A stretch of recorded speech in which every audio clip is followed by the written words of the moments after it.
news. You know, back in 1975, Gerald Ford had just become president, Tiger Woods was just born, and a young man by the name of Ricky Rudd from Chesapeake, Virginia, had just begun his NASCAR Cup career.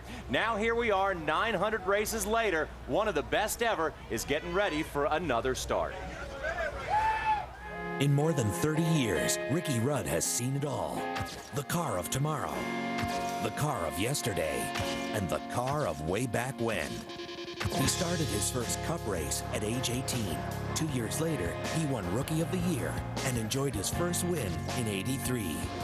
He has been involved in some incredible moments. And how did Rudd save that car? That is a save right there. Spectacular finishes. He moves to the outside of Rudd. They're side by side through the corner. And now Rudd and Wallace bump, and Rudd runs him off the racetrack. And wild crashes. Oh, trouble. Ricky Rudd slamming toward the wall. Crashing, rolling over, side over side.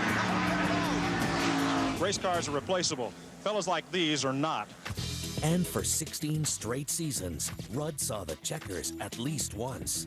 Ricky Rudd wins the 4th Brickyard 400 in Indianapolis. Whether he is winning for car owners Richard Childress, Rick Hendrick, Bud Moore, Robert Yates, or just himself, he has proved he can win in any car, at any track, and rub fenders with the best of them. Earnhardt now trying to hold off, and he gets a little bit of a tap from Ricky Rudd. Earnhardt's still out of shape, and Rudd will have the inside move. Gordon moves in on him a little. Rudd fades up the track. Ooh, comes right up underneath him. Puts it right to him down the main straightaway. Here comes Rudd. Oh, man. The bump and run. Rudd goes back to the lead with 5 to go.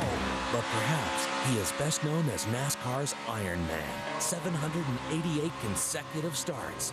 An incredible streak which began at the start of the 1981 season and ended at the end of 2005. What an incredible story of courage and stamina here this afternoon. Ricky Rudd is totally exhausted in victory lane.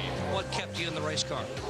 Well, I think the only thing that kept me in the car, I knew I had a winning car. I knew it was a top 2 car and knew I had a shot at winning. I didn't want to give that win to somebody else. Earlier today, he received the Ironman trophy from former record holder Terry Labonte. Rudd will forever be recognized for his perseverance, fighting through every ache and pain, broken bone, or torn muscle to get behind the wheel and race each weekend.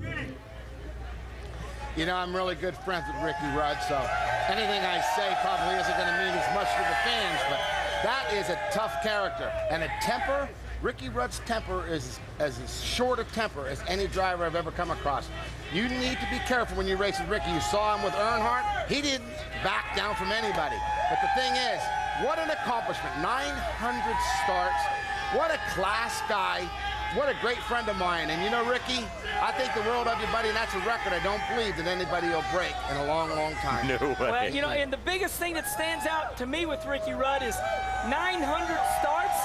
900 of anything is incredible. Talk about longevity. Ricky, there's only one way you stay in the sport for 900 starts is because you're just darn good. And if he retires after Homestead, it'll be 910. And boy, you just can't say enough about Ricky Rudd. Saw him on trackside this past Friday, and he said it's just really tough these days to be a family man and be in this NASCAR Nextel Cup racing. He said it's becoming a young man's sport. And Ricky, you're probably right once again.